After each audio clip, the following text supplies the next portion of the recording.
Hey, before you watch this thing, hit subscribe, would you? Catch a Rising Star was like, at that time, that's where the big names were. Yep. So Paul and I went over to the comic strip. Mm-hmm. Which was like a block away. Yeah. And I always feel so funny saying this. You know, they were looking for comedians. So, you know, want ads in the paper. Well, that's what's so funny about it is like it was just a jungle. Yes. It was so uncivil. It was unpaved, the whole thing. Yeah, and there was there were 6 people doing it. Yeah. That sounds like you're kidding, but it was professionally and not you knew that many. Everybody, yeah. So we went on there, and I remember my audition night over there because Paul and I went on, and Rich Hall. Great. And Jerry put us through the audition. Jerry ran the open mic at that point. Jerry Seinfeld. Yes.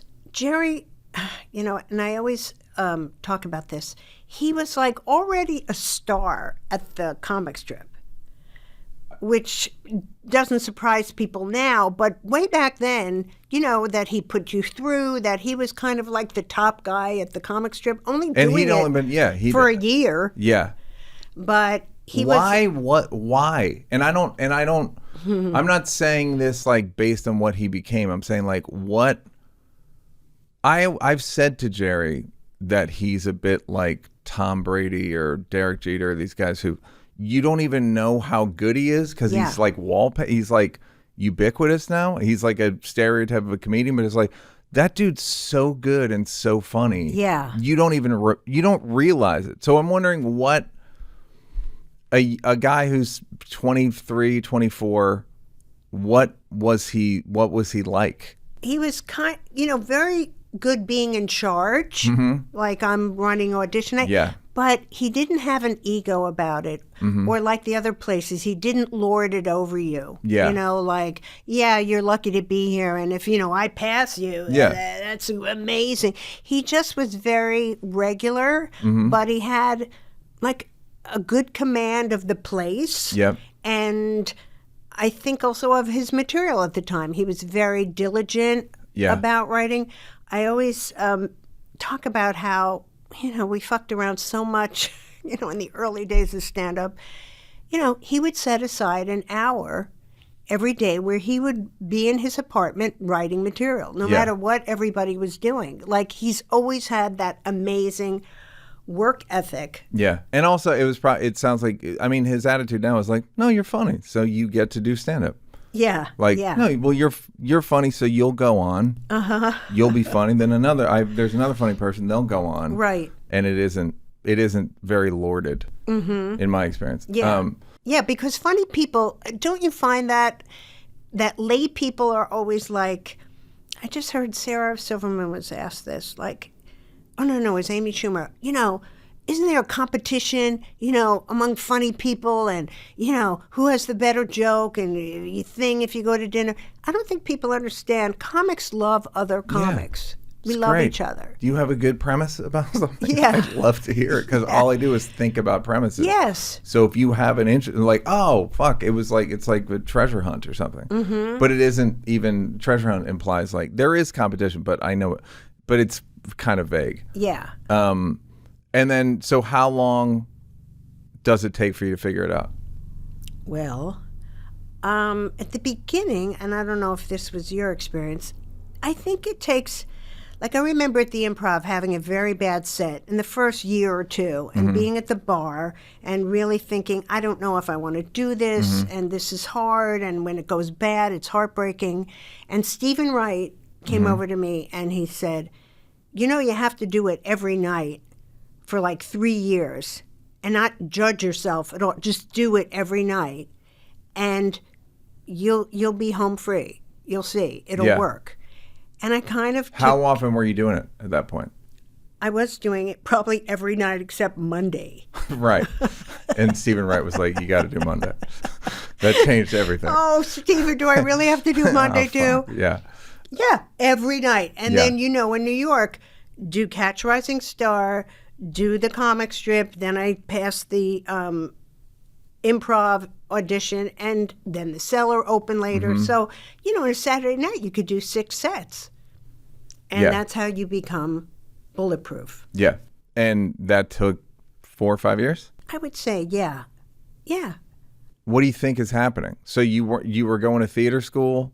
Did it feel like this is kind of a continuation of that? Or did it feel like... theater didn't really have anything to do with it, I don't think.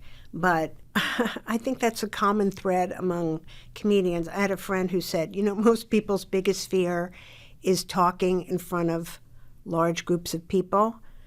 And most comedians' fear is not talking in front of large groups of people. We have something in us that's like, hey, look at me. Preternaturally, yeah. What did you think your life was going to be? That's a good question. When you're just a comic in New York, it was just doing sets, and then everybody started to move out to California. So I felt like, well, that's what all the kids are doing. I guess I should do that too. I'm a kid. And then I moved to LA. And, What year? 82. Yeah. And I was like, well, hopefully I'll get into the Tonight Show. That was the holy grail. I don't think the kids understand that, like, of my generation, that was it. Yeah, you can go viral. It was the version of going viral. Exactly. Doing the Tonight Show. And like Freddie Prinze, you do the Tonight Show, you kill, and the next day you're a star. Okay, so did you have that experience? You're out here in 82. Does that happen? I did not. You didn't get asked to do it? No, because what happened was in 1980, I did the big laugh off, which of course. Huge mistake. I can tell you right now.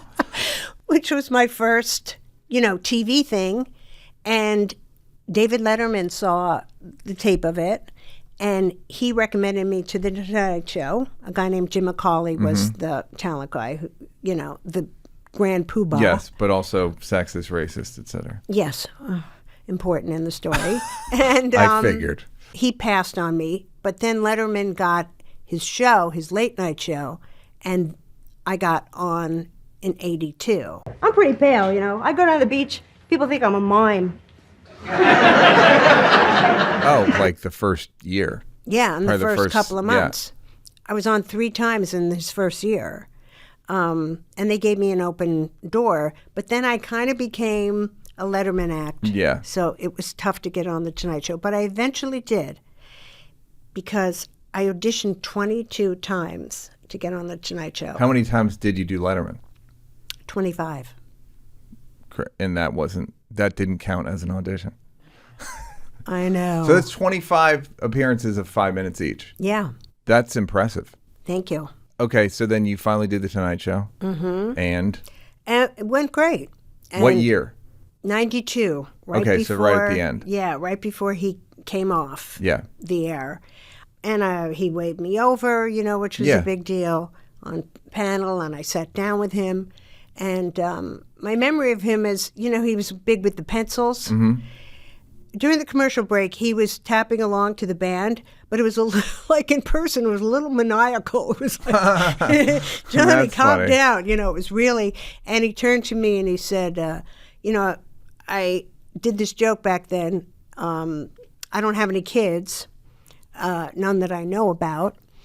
And he turned to me and he said, that was a good switch on that joke there. And I was like, oh my God. And that was it. Yeah, that's funny. That good switch. Like he's just a guy who's writing. He's just dealing with material all day. Just like, so this is a good switch. I'll use this here. And then, don't you want me to feel good? Subscribe.